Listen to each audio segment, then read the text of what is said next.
Dr. Aleksandra Gajer is a board-certified physician and visionary leader on a mission to revolutionize medicine by optimizing human physiology to achieve true health and well-being. A graduate of the University of Maryland School of Medicine with Alpha Omega honors, she founded the Gajer Practice to transform how we approach health, combining cutting-edge science and deeply personalized care that's missing in today's healthcare system. What's up, my financially intentional people? I'm super excited to have Dr. Aleksandra Gajer here, and we're going to talk about something that isn't talked about nearly enough and is my passion, which is the intersection between health and wealth. And first of all, we want you to live long enough to reap the benefits of the things that you've been saving for, but also to be able to be in a good physical position to be able to earn a living and save and invest for the future. So I appreciate you, Dr. Gajer, for joining us. Welcome. Thank you so much. So let's go into your background, what's your story in the health space, and then how have you been able to translate those messages about health into how it impacts our finances? Yeah, so I started out as an ER physician. I am a conventionally trained medical doctor. I went to medical school because I felt like it was a way that I was good at math and science. It was a way I could give back to the world, and I felt like it would be a secure career. It felt like big investment up front, but pretty much a sure thing on the other end. And I really liked emergency medicine. I liked the pace. I liked being at ground zero with people. I enjoyed meeting people in their time of crisis and being able to be there for them and being able to navigate some of those situations.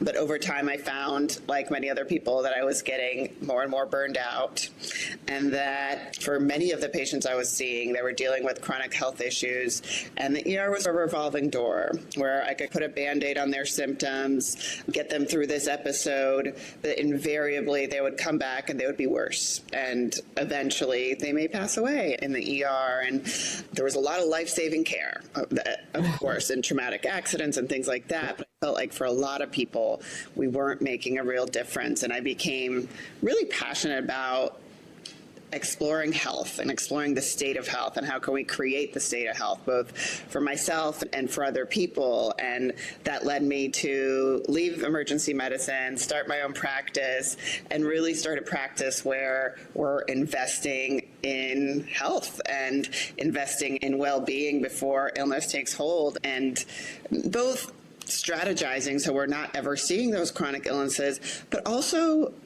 listening and working with people to help them feel really good and help them feel their best at every age, and to work with the kind of medicine that actually matters to people. So that's how I ended up here. I love that. And like you, I started pre-med and then I realized what doctors did, and I was like, oh, I don't really necessarily wanted to do that, but I really wanted to impact access to care. And so initially I went into healthcare administration and then saw the administrative side. It was like, I don't really need to do that. And then I went back to school to be a nurse because I saw what my nursing friends were doing and they really got to impact patients' lives. And I have found that in my nursing practice that what I've gotten to do in being able to really impact people's health, well, mine is around labor and delivery and having a baby and all of that stuff, but just being an advocate has been able to drastically improve their lives and outcomes and access and all of those kind of things. So I love that. And I love that you went off the traditional path and started a practice which can really impact the way that your patients actually access health and can get the care that they need. It's just sad, the healthcare system. I like working in the healthcare system because I know the role that I play individually can have an impact, but it's just sad that the way that the healthcare system is set up and has evolved isn't really focused on prevention and health care. It's really reactive. So I like that you started your practice to do more of that. Yeah, I think it's so important. I think the science exists now. The data is there to help people intentionally set themselves up for a life of health. And unfortunately, our healthcare system is built in such a way that most providers, practitioners just don't have the time. They don't have enough time with patients to do what we need to do to actually plant the seeds of health. And just like you said, very reactive. Once you're sick, we got a drug for that. And medicine has created some life-saving and incredible drugs, and we get to live so much longer than we used to. But I think now the frontier is, how do we take charge of our bodies so that not only are we healthy at 70, 80, and maybe enjoying a fruitful retirement, but we're also sitting on the floor playing with our grandkids, that we're traveling to those places we've never seen, that we're still feeling really good, that our brains are working well. And I think that's the really exciting part of medicine that we're discovering now. Yeah, and I want to just speak to the fact, like, a lot of people say that oftentimes you get to retirement and then we die a couple of years later, and people attribute that to not working and not having that structure and all of that kind of stuff. But I think it's more attributable to the fact that over time, people haven't been really taking care of their health. And so it just catches up to them like around the same kind of time that they're slowing down. Can you speak to what you've seen and in that regard, and what your practice does to reverse those trends? Absolutely. And I was giving a talk and I talked to a lot of young people, and someone personally messaged me. It was a man, and he said, I eat junk food all the time. I eat whatever I want. I don't sleep very much, but I feel great and I'm in really good shape. And so tell me why I should do anything different. And I was like, great, I love this question. Let me guess, you're 25. And he's, yes, I am. And the answer is that whether we know it or not, the habits of today are drawing the roadmap of what our life will look like 15 years from now, where the way we live our lives is affecting what's going to happen 10, 15 years in the future. And many people say, I hope that I don't end up a frail old lady, or I hope that I don't end up in a wheelchair, but you have complete control over that. And right now for me, I'm 43, and I know that what I'm doing today will determine how I feel at 58. So I think, what are those habits? And I think those habits are really foundational. The two biggest things is how we eat, what we put into our bodies, and how we're fueling our bodies. I think the landscape has become so complicated. There's 100,000 diets out there. There's people telling you not to eat carbs. There's people telling you to do all kinds of crazy things. But I think the most important thing we can do is feed our bodies real food, whole foods, food that maybe our grandparents could have eaten, food that could have come from the earth, clean sources of meat and plants. There's so many non-food products out there, and there's a lot of diet foods and I think we're getting a little better, but we were so fixated on diet culture. Just get thinner, lower calories, and that really does a lot in those years, especially the 80s, 90s, where we were fed all that information about eat less, move more, eat all these diet foods, low calorie, sugar free. People became less metabolically healthy, more overweight. And that is for a number of reasons. Those non-food chemicals don't actually feed our bodies. They actually wreck our metabolism. They wreck our gut microbiome, which are all the little bugs. We actually have more little bugs living in our colon than cells in our entire body. And those little bugs communicate to every other part of the body. They communicate to your heart, to your brain. And when you are putting non-food chemicals into your body instead of real foods, the good bugs are dying and the bad ones are overgrowing. We end up becoming metabolically unhealthy. We end up developing a lot of inflammation. So I think that one foundation is, as much as we can, to eat real food, things that don't have a long ingredient list, things, and some of that can be convenience food. Not everybody's going to sit at home and cook. It's not possible for a lot of us, but things with a short ingredient list, things without a bunch of stuff that you can't recognize, that goes such a long way in making sure that we have enough protein in our diet, enough fiber in our diet, that we're eating according to a nutrient hunt. So basically, rather than eating to just get it over with, not to feel hungry, or eating in order to be skinny, looking for nutrients in our foods and making sure that we are choosing those foods that are going to nourish our body, because that is the roadmap for what's going to happen 10 to 15 years down the road. It's a struggle, though. I can honestly say I think about this every day, right? And I know, like, I want to focus on making sure that I'm eating real food, right? But then I'm about the same age as you. Mm-hmm. And then there's like this thing like, okay, you get to a certain age. Now you got to focus on protein and making sure that you're balancing out your proteins and your fats. And honestly, it's overwhelming, the information, and even in being conscious about it, it's still hard to make really smart decisions. And like, you have to be in a good financial position to do so too, because those convenience foods are often the less expensive foods, right? Because they're not real foods. And even me, like, being intentional about getting my meat that's grass fed and organic and all that kind of stuff. I often think about the things I eat during the day, and then they all have like labels on them. So then that means that they typically have a lot of ingredients and a lot of things. And I don't know, it's a challenging thing to say. And I think that it's hard to incorporate that in your diet. So I would love how you simplify it for your patients to eat healthier metabolically, and just to eat whole foods and move away from this more convenience or culture of like cheaper foods, because let's face it, groceries are hella expensive right now, right?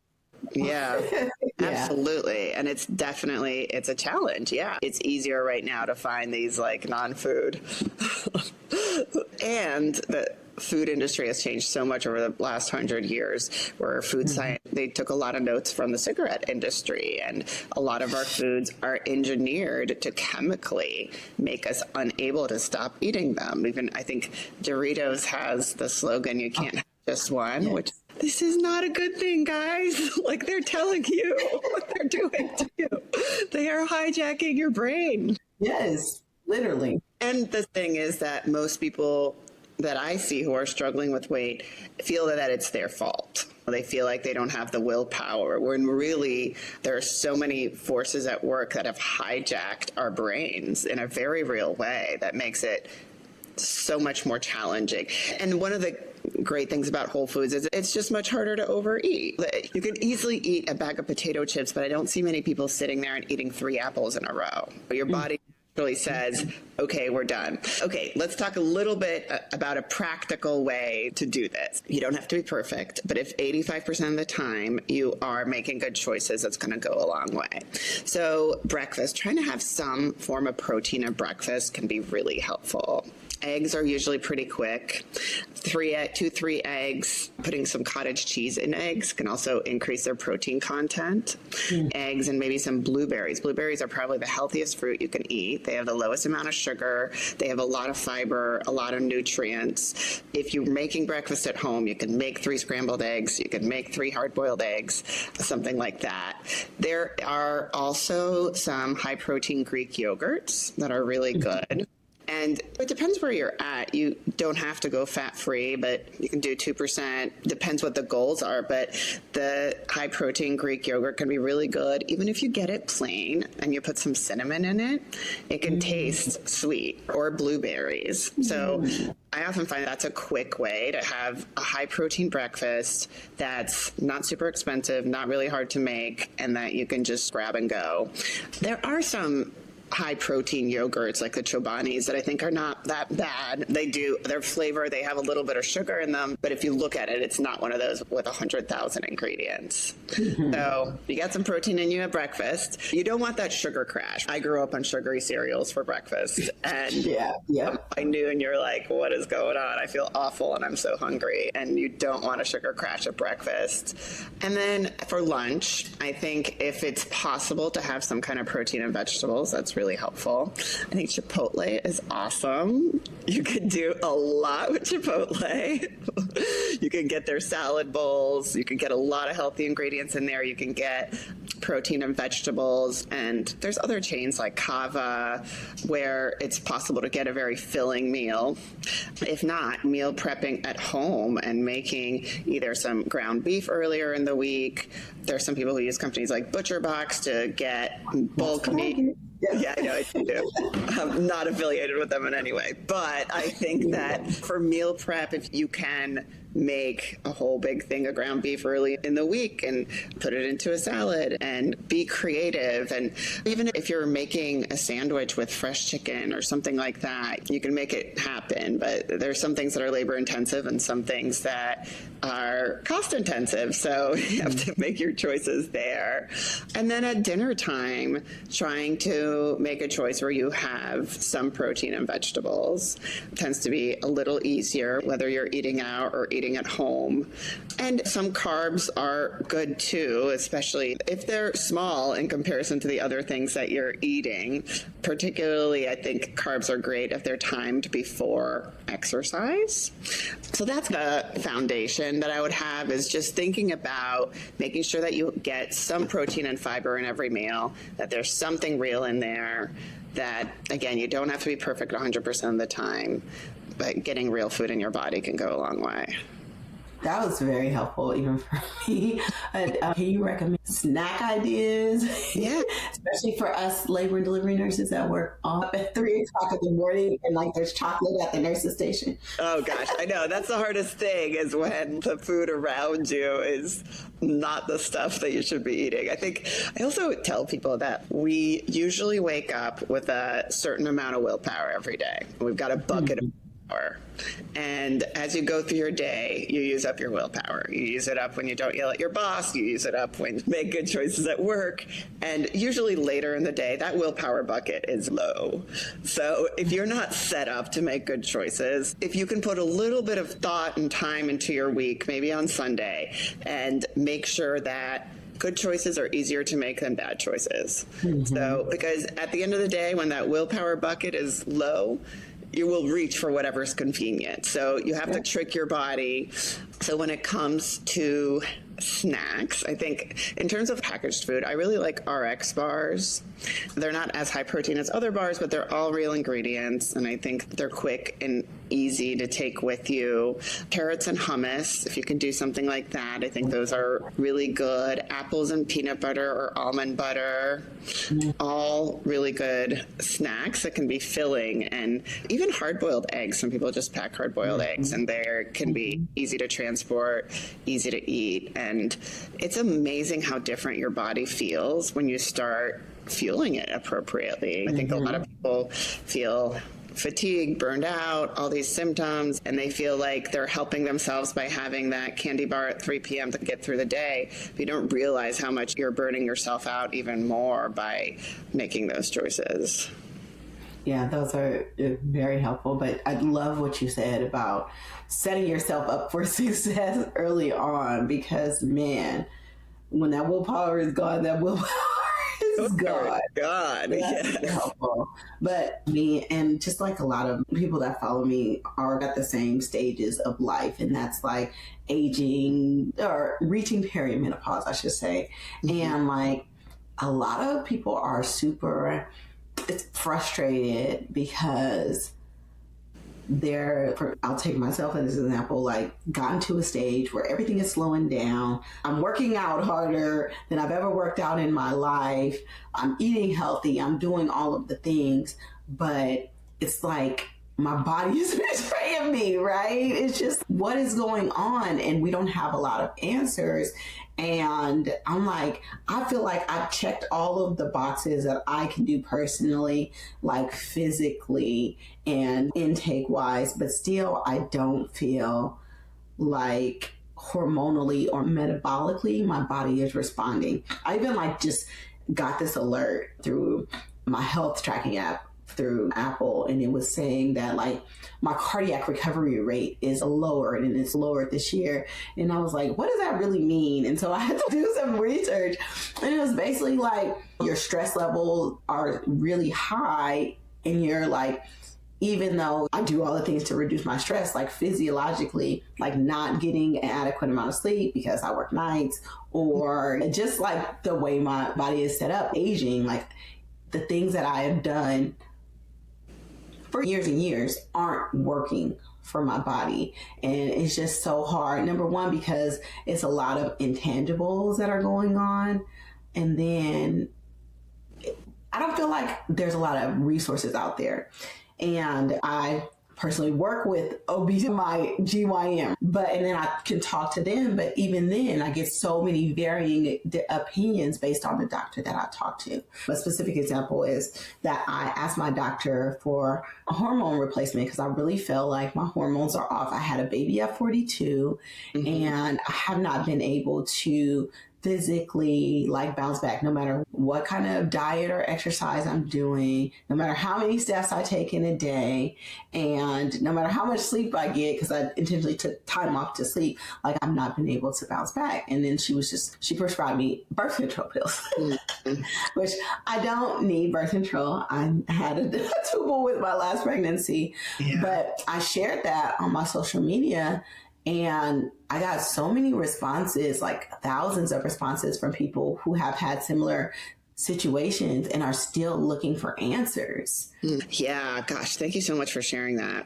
And you're so right. I talk to so many women who are in this boat, and where we're doing, and those are my favorite women to work with. You're doing everything. You're doing everything, but your body's not listening anymore. And just really briefly, I want to touch on the fact that these transitions are easier if you're exercising, building muscle, eating right, trying to sleep, trying to manage your stress. But there are intangibles.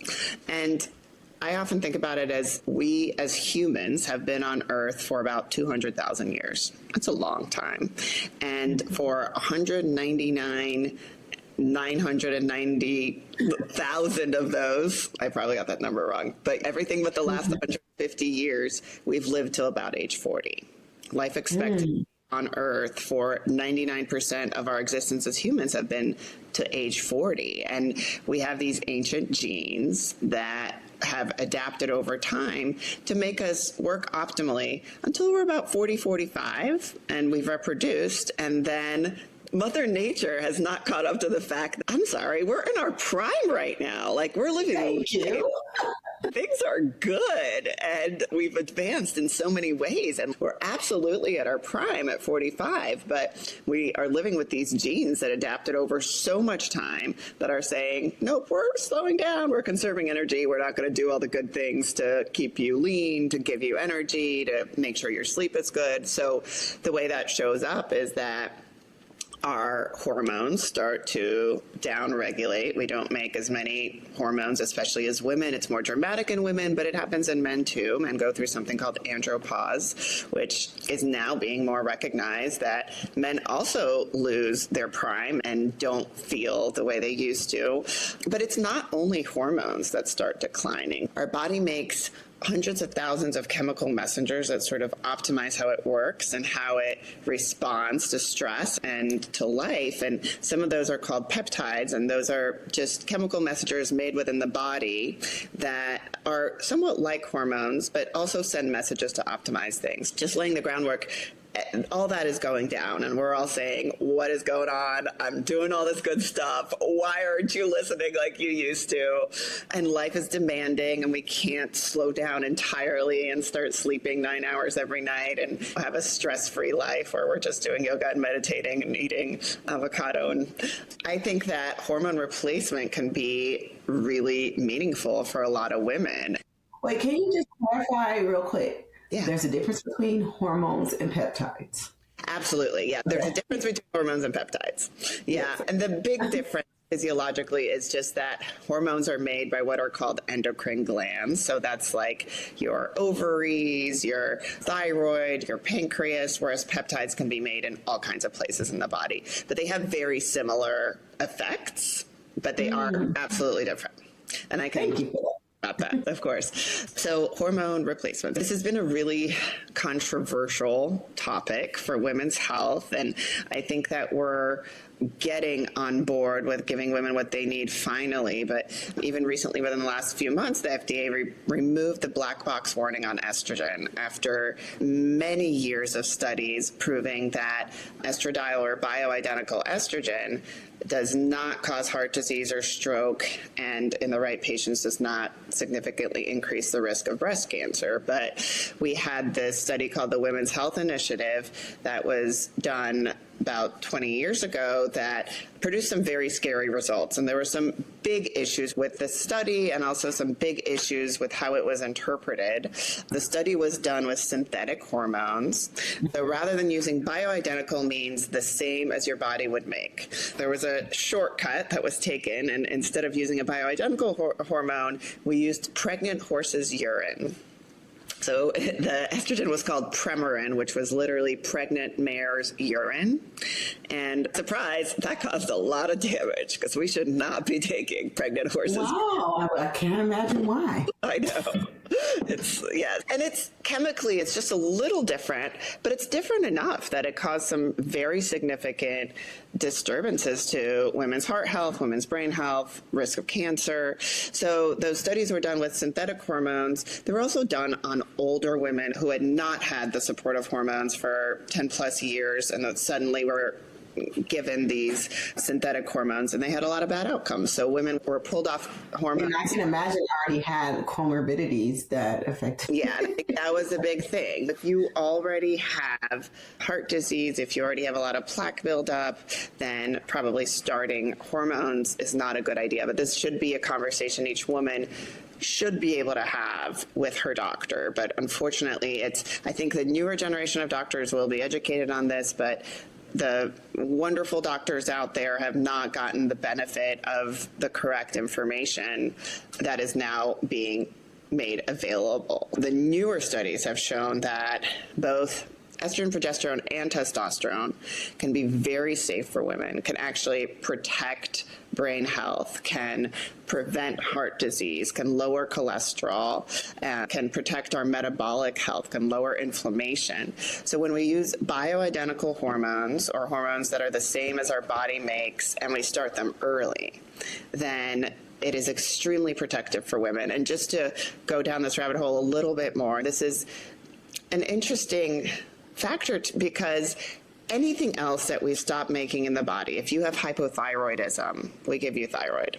If a man has low testosterone, he gets testosterone. If you're a type 1 diabetic and don't make insulin, you get insulin. But women stop making estrogen and we say, good luck. Hope you do well with that. Why don't you try exercising a little more? And I think that's absurd. It is ridiculous. Thank you for calling that out. It's so real. Yeah. So it's taken us 20, 30 years, but there are a lot of women and a lot of doctors speaking up now saying, no, we want to feel good. And HRT is not necessarily a magic bullet. I think those lifestyle factors are still really important. But I think having the right hormonal support at the right time also makes it possible to make good choices. I work with a lot of women who are so exhausted, who feel so crappy. And then we get them on the right hormone support and they're going to the gym. They're prepping their food. And all of a sudden their life is completely different and they feel like themselves again. I talk to a lot of women who say, I don't know what it is, but I just don't feel like myself. And a lot of women feel like, again, I think the medical establishment has done a lot of us a disservice in the sense of making it feel like it's us. And there are a lot of studies that also show that although women live longer, our quality of life tends to be quite a bit lower. And it doesn't have to be like that. I think that we have the technology out there where we can live in healthy bodies that are metabolically fit. We don't have to feel guilty about wanting to feel strong, look lean, have energy, sleep, have good sex. All those things we can have at 50, 60, 70 and beyond. Yeah, and let's talk about that because one of my biggest rational but irrational fears is drying up, vaginal dryness. And I feel like people laugh at me all the time, but I just said, I want to enjoy aging. I want to enjoy that. And my sexual health is a big part of that. And I don't want that to be affected because I'm older, because again, I feel like I'm in my prime, like I'm done having kids. I want to do that. And yeah, like I think it's important that we have options in that area and we understand that. So how does hormone support or hormone replacement affect that? And like the other, I guess like the estrogen creams are hormone replacements, but like how do we work on that? I know and for men, there's all these things. For women, absolutely. This is not that great. Man can't get an erection, it's a 4-alarm fire. Okay. There's 10 drugs on the market. Okay, yeah, that's a great question. Just starting with the foundation, when we think about hormones, there are a number of hormones that we mentioned. We talked about thyroid and insulin, and all those are really important hormones. Insulin is the main governor of your metabolic health. Of higher levels of insulin will make you fatter. Lower levels of insulin will make you thinner.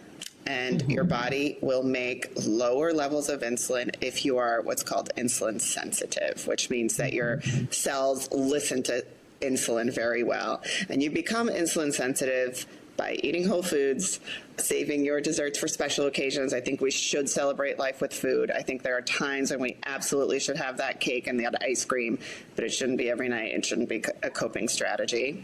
And by building healthy muscle, you become insulin sensitive. Thyroid health is also really important. It's an epidemic for women.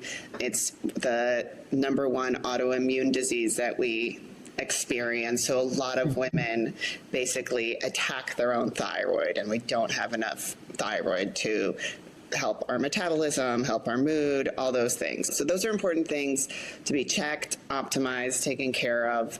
Cortisol is an important hormone. And you talked a little bit about stress, and our modern life is stressful, and it's stressful in a much different way than it was for people 200 years ago. They didn't have the material conveniences that we do, where taking care of basic needs, safety, it was different, but the stressors tended to, but most of the time, life was boring. And sometimes there were big stressors. But now the fact that we're always reachable, that we have these alerts, that there's all these alarms, that the level of inputs on our brain and body is so intense that most people don't get that quiet time, that time to shut off, that time where nobody can reach you. And that produces higher levels of cortisol, which can really mess up all your other hormones.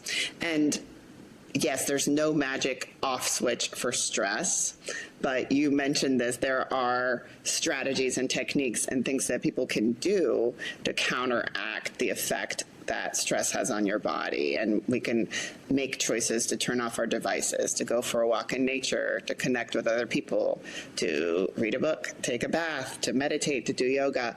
And those are really important because it creates beneficial hormones that are counteracting some of that effect of stress. So we've taken care of all that, and now there's for women, estrogen, progesterone, and testosterone are very important. And all three are important for sexual health. All three are important for a number of different things, but just to touch on sexual health first, it is a combination of the three. We often think about testosterone as being related to sexual health, and it is. And for a lot of women, it's also highly under-recognized that we can have very low testosterone levels, and we also need some testosterone. Mm-hmm. And testosterone is responsible for drive, and that's drive to exercise, drive to eat well, drive to leave your house, but also sex drive. And estrogen is really important for sex drive as well, as is progesterone. And when we lose the support of estrogen, we can experience vaginal dryness. Women can have difficulty achieving orgasm. Our organs actually start, the nerve supply to our sexual organs starts to degenerate. And the estrogen vaginal creams are really good and very safe. So I think that you're never too young to start that if you're seeing any sort of lag time there, if you're not able to achieve orgasm like you used to, or you feel a little bit of dryness, I think it's never too early to start that. It's not absorbed systemically, so there's no risk of it actually going into your bloodstream, raising the risk of anything else, messing with your systemic estrogen production. But taking care of your sexual health in that way. Usually we start by doing it every day, and then you can just go to twice a week. There are suppository tablets or there's creams. But I think that starting that in our 40s can be really helpful so that we maintain that function. And it's actually super important for urinary tract infections as well, pelvic floor, all of that. I think it's never too early to start. So you don't have to wait until you start noticing the symptoms to start, right? Yeah. Yeah. Okay. Yeah. So I know you have a practice that helps women over 40 with these things. And can you talk about like how specifically you work with your patients, who you can work with, and like how they usually go through the process of working with you? Sure. Yeah. So the way we work with patients is very individualized, of course, because every man and woman is different. And what's most important to me is addressing what's most important to you, but also keeping you healthy, alive for a long time, and in your prime. And I think it's a place where you can come and not get brushed off for the things that it's okay to feel that those things are important, and it's not just aging. We are located in Northern Virginia, and we can work in a health coaching capacity with men and women throughout the country, but there's some limitations. So we do telehealth visits. We can always do a consultation, but specific to actually prescribe medications, we have to see people in the Northern Virginia, Washington, D.C. area. Work with peptides with people throughout the country, and we didn't talk much about peptides, but I'll tell you a little bit about how we work with people. I think the foundation of what we talked about, how are we taking care of our bodies, is really important. Making sure that your diet, your exercise, sleep, stress, all that, as optimized as you can make it with your current resources of time, energy, all those things.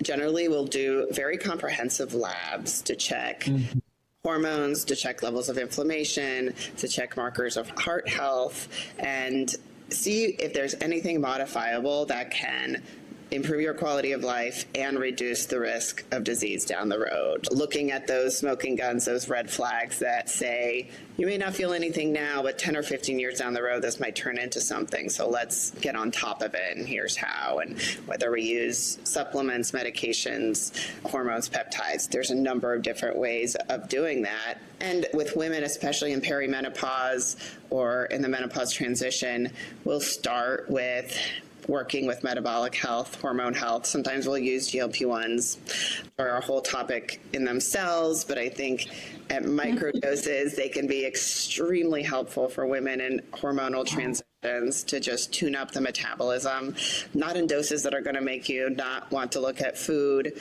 just enough to make you more insulin sensitive so your body's actually listening to the other inputs. And then if we have things optimized, then we can see what's left, what kind of symptoms are still coming up, and think about using peptides, which again are the chemical messengers that are not hormones, but that talk between different parts of your body. And they are naturally occurring in the body, but again, they can be replaced because our body is trying to conserve energy, and after 45, it thinks it doesn't need to make as much anymore because we should be winding down when actually we're winding up. But there are peptides in a number of categories. There are peptides for inflammation, and there's a number of people that I work with for whom we realize that their energy issues or weight issues are related to inflammation, and we kind of of modalities. There are peptides for body composition, not just the GLP-1s that help you lose weight, but others that help you build lean muscle. And some people, there are peptides that increase your growth hormone levels. We can check that through the blood, and for some people that is really downregulated. And when we don't make growth hormone anymore, we might be exercising, doing all the good things, but we're still not making muscle. There are also peptides for brain health, and there are some that help with focus and reduce neuroinflammation, which is also really important for anxiety, depression, which can be intense during hormonal transitions, as well as protecting brain health against dementia. There's some sexual health peptides. So peptides give us some more tools in the toolbox. They're pretty much always used short term to optimize something happening in the body. And again, we call this epigenetics, to find a way for our body to express our ancient genes in a more productive way for this world in which we are still thriving at 50, 60, 70, 80, beyond. So there are a number of tools, and I spend a lot of time getting to know our patients, our clients, to help understand, what are your goals? I usually ask, if we could wave a magic wand and make 3 things about your health just suddenly perfect, not saying I can, but if we could, what would those be? That's my hardest question. And then we come up with a plan to try to do those things and protect our most important assets, our brain, our heart, our muscle, all those things. This is a very specific question, but I think it's important because it keeps on coming up whenever I talk about this. But people have been shut down from any kind of treatments regarding perimenopausal health because they have high blood pressure, and people are just like, I'm not going to give you HRTs because of that, or whatever. I think like they put up this wall, and I really feel like it's all related, because I know I have high blood pressure. I didn't have it until I got pregnant with my last daughter. And so I feel like my hormones were affected, but I also just feel like there's so many people out there that either suffer in silence or don't have the words to advocate for themselves in the medical space, to say, I don't feel good and I don't want you to keep on telling me it's because I'm eating high sodium foods, or I need to regulate my blood pressure and all these kind of things. So just to wrap things up, what's your message for people who are suffering in silence or don't have the words to communicate what they truly need to their healthcare providers? Yeah, that's such a great question. I empathize, I sympathize both with the patients and with the doctors, and I've been on the other side of conventional healthcare where I so deeply wanted to help people, but I didn't have the tools. I had to go out and find a way to educate myself and spend a lot of time and money to understand these things, and I think a lot of doctors don't. We are taught what we're taught, and we work in a system that doesn't support diving deeper into these issues. So I think that it is very important to find the right person and find somebody who perhaps has done some additional training, especially in the field of bioidentical hormones or lifestyle medicine, or somebody who has some expertise and who's gone an extra mile, who's going to listen to you.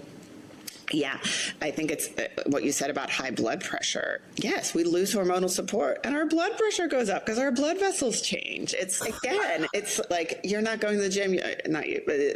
I have a woman in front of me. She's not going to the gym because she's freaking exhausted. Like she doesn't. So I have to support her. I have to help her feel better first. And of course, if your blood pressure is out of control and you're running at 170 systolic on an average day, we got to get that under control to make sure that we're starting hormones safely. But I think in most women, I find it's not the same in every woman. And I do a pretty deep dive understanding your medical history, your family history. Sometimes we'll do testing like something called a coronary calcium score to see if you have any plaques, especially if we're starting 5-10 years after you've entered menopause. But I think in my practice, there's something I can offer every woman to improve her quality of life. But it takes time and it takes effort, and we have to be proactive about it. So trying to find someone to work with and unfortunately, I wish we had a healthcare system that was more focused on this. And I think the newer generation of doctors, honestly, the people who are in medical school now have a bit of a different outlook, and they're pushing back a little more. And I didn't know, there's a lot of really wonderful things that pharma has done for us. Drugs have allowed us to live without disease for a really long time. But there's so much of what we learn in medical school that's based on the format of drug equals disease. So if there's not a drug for it, we may not learn about it. And we have to start understanding health. We've really made so much progress in medicine over the last 100 years by treating disease, by making cancer survivable, by making heart attacks survivable. But we have to shift. Now we have to stop thinking we've put out a lot of fires, and now we need to start supporting bodies so those fires don't get started. We really need to start seeing the smoke, looking for the smoke. So that's a long way of saying, try to find somebody who's interested in this stuff and who has made an effort to understand it at a level that's going to be a little more nuanced, because otherwise a lot of doctors just don't feel they know enough or comfortable enough or worry about malpractice and just hasn't well equipped to help. Yeah.